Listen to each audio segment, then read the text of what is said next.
Yes, सभापति महोदय, मैं रक्षा मंत्रालय की मांगों का समर्थन करने के लिए खड़ा हुआ हूँ। वर्तमान घटनाओं से पता चलता है कि संसार का हर देश अपनी सुरक्षा के बारे में चिंतित है और उसके लिए हर प्रयत्न कर रहा है। इस दृष्टि से अन्य देशों की तरह हमारे देश में भी रक्षा मंत्रालय का महत्व है। मुझे इस बात की खुशी है कि जहां अन्य मंत्रालयों की उनके पिछले साल के कामों के बारे में काफ़ी आलोचना हुई है, वहाँ इस मंत्रालय की कम आलोचना हुई है। इससे पता चलता है कि इस मंत्रालय ने पिछले साल अच्छा काम किया है। मोटे तौर पर किसी भी देश की सुरक्षा नीति का लक्ष्य यह होता है कि दूसरे देशों, ख़ास तौर से पड़ोसी देशों के साथ मित्रता के संबंध स्थापित हों और हम एक दूसरे के मामलों में हस्तक्षेप ना करें। लेकिन उसके साथ यह भी ज़रूरी होता है कि हम अपने देश की सीमाओं और अखंडता की रक्षा करें। इसलिए हमारे देश का यह कर्तव्य हो जाता है कि हम अपने पड़ोसियों के कार्यों पर पूरी नज़र रखें, क्योंकि आज तक हमारे देश पर जो संकट आए वे हमारे पड़ोसियों से आए हैं। 1965 में पाकिस्तान के साथ जो लड़ाई हुई और उसके बाद ताशकंद में जो समझौता हुआ, वह सिर्फ कागज़ पर ही हो रहा। पाकिस्तान ने उस पर कोई अमल नहीं किया। इस दृष्टि से बहुत ज़रूरी है कि हम अपने देश की सुरक्षा की हर तरह से व्यवस्था करें।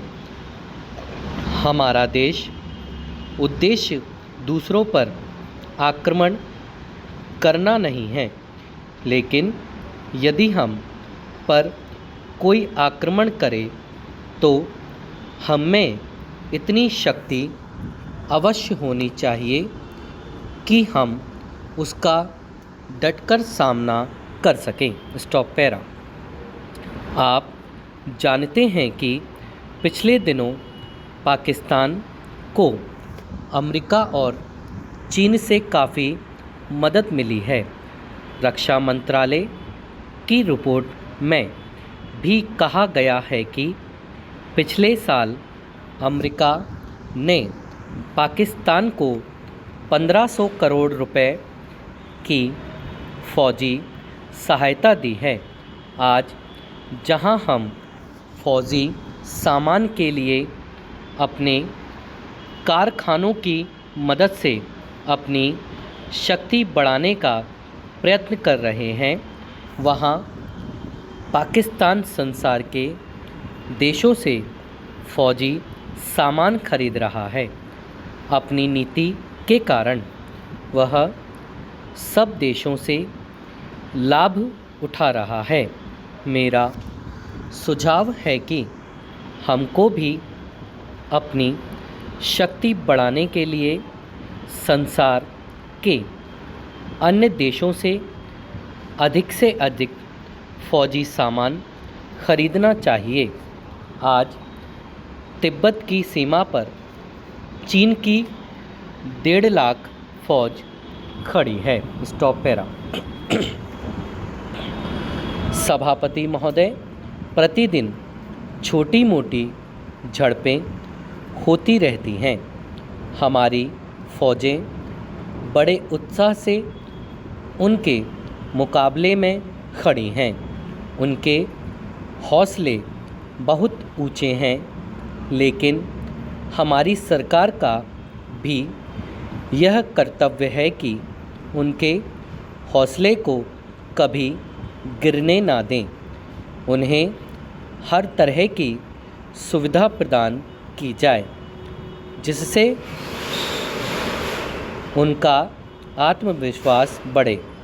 मैं मंत्री महोदय से अनुरोध करूंगा कि सरकार अपनी नीतियों के प्रचार का काम ठीक प्रकार से अपनी फौजों से करे। उनको अच्छे अच्छे हथियार दें। अनुसूचित जातियों और आदिवासी जातियों के आयुक्त ने जो अपना प्रतिवेदन प्रस्तुत किया है, उस प्रतिवेदन को देखने से यह प्रतीत होता है कि इसको तैयार करने में उन्होंने बहुत परिश्रम से कार्य किया है।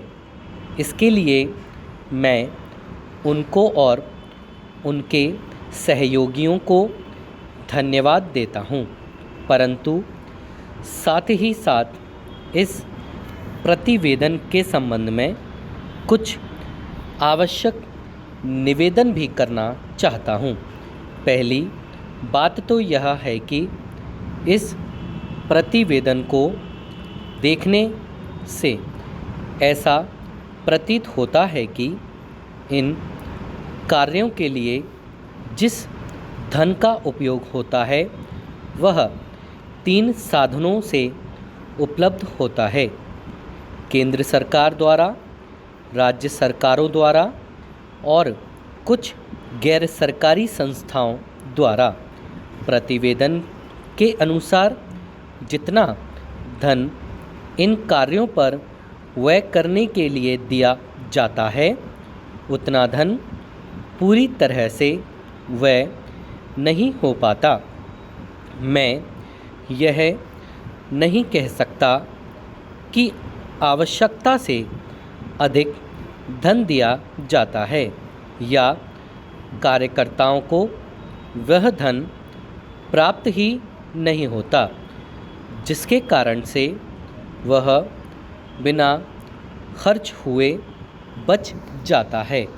मैं तो यह चाहता हूँ कि जितना धन दिया जाता है उसका पूरा उपयोग हो और आयुक्त को यह ना कहना पड़े कि इस कार्य के लिए जितने धन की आवश्यकता थी उतना धन नहीं मिल पाया और विवश होकर हमको उस कार्य को बीच में ही रोकना पड़ा। Stop para.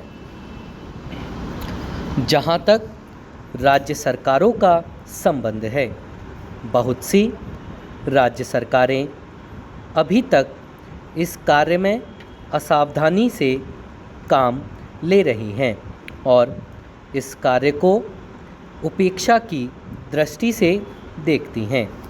आयुक्त ने इस बात की शिकायत की है कि बहुत सी राज्य सरकारों ने अनेक पत्र भेजने के बाद भी अभी तक अपनी रिपोर्ट नहीं भेजी है। मैं चाहता हूं कि सरकार इस तरफ निष्ठापूर्वक ध्यान दे।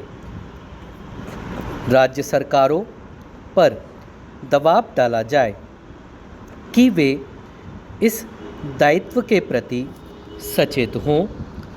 आयुक्त को उनके कार्यों पर पूरा सहयोग प्रदान करें। स्टॉप।